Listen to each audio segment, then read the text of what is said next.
this opportunity to support the 3 conventions that have been presented by the Committee on Social Protection.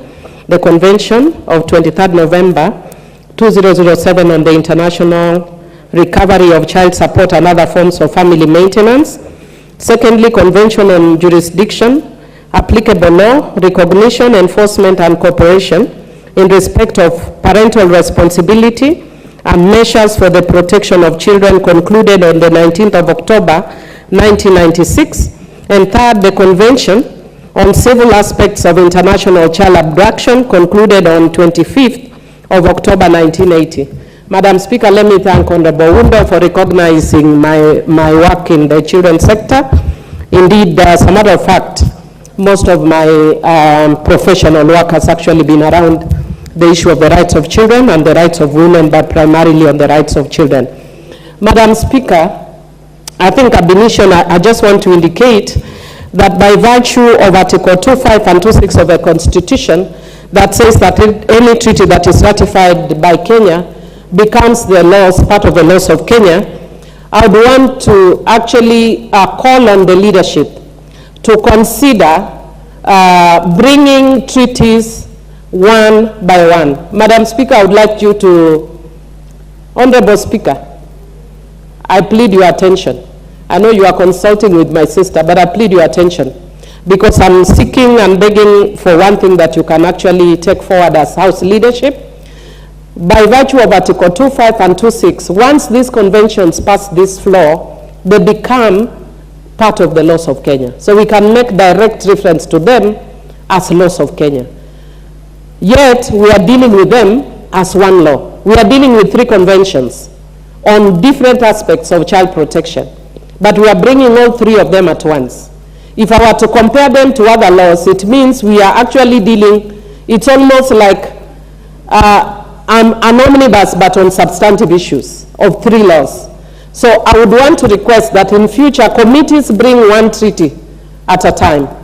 And the reason is also on the issues that Honorable Wundo is raising, because they raise very diverse issues, and if I wanted to raise all those issues in relation to each and every treaty, I may not have the time because of the also scarcity of time.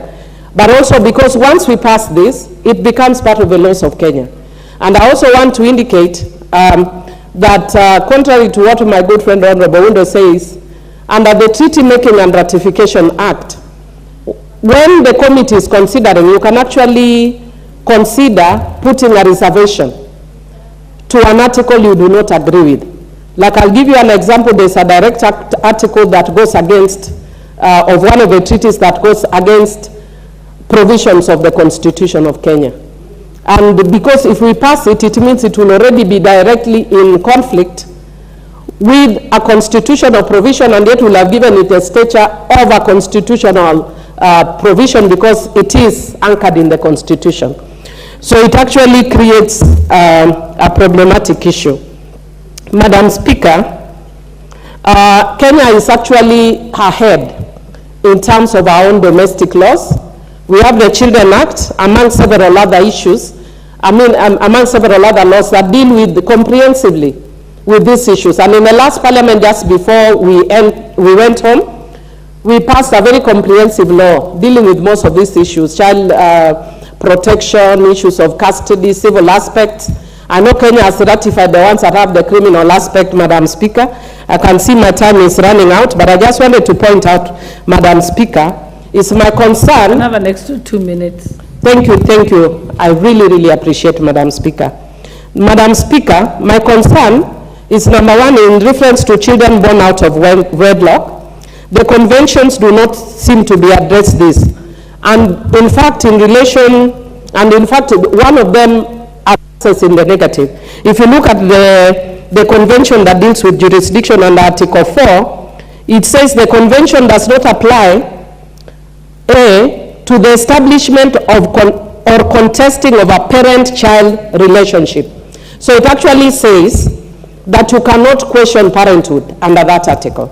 Yet Article 53 of our Constitution says you can, by questioning who the parent is. So it means we can even do DNA to establish whether a man is actually the father of the child, because the mother is usually kind of obvious. So in that case, Madam Speaker, it means it sort of goes against our own constitution. And then if you look at, Madam Speaker, the other one that is the same convention also deals with the issue of when a child is born. And this one actually recognizes children at the point of when they are born. Yet our constitution recognizes children from conception. So this also goes directly against our own constitution, Madam Speaker. Madam Speaker, again, because of time, you notice I'm actually just focusing on one convention.